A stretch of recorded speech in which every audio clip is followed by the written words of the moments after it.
ভাই তুই তো জানোস মেয়ে মানুষ একটু বেশি মেকআপ করে বেশি সময় নেয়। তার মধ্যে আমার গার্লফ্রেন্ড তার মা বাবা ভাইয়ের চোখ ফাঁকি দিয়ে আমার সাথে দেখা করতে আসবে, সময় তো একটু বেশি লাগবে।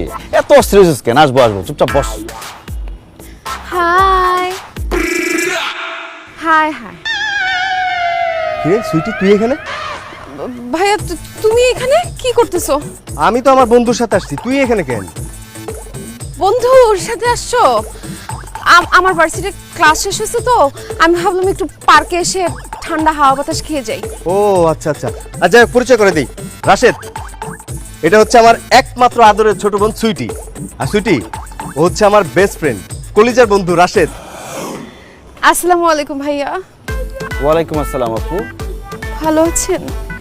এতক্ষণ ভালোই ছিলাম, কিন্তু এখন আর ভালো নাই। কেন ভাইয়া, আমি কি এসে বিরক্ত করলাম? অবশ্যই বিরক্ত করলি। তুই জানিস আমার বন্ধু নতুন একটা প্রেম করতেছে, আমাকে আনছে ওর গার্লফ্রেন্ডের সাথে পরিচয় করাই দিতে, আর তুই এর মধ্যে পট করে ঢুকে গেলি। ও মাই গড, ভাই আপনার গার্লফ্রেন্ডও আছে, আপনি প্রেমও করেন? আপনার গার্লফ্রেন্ড কোথায়? গার্লফ্রেন্ড তো সামনেই। সামনে মানে?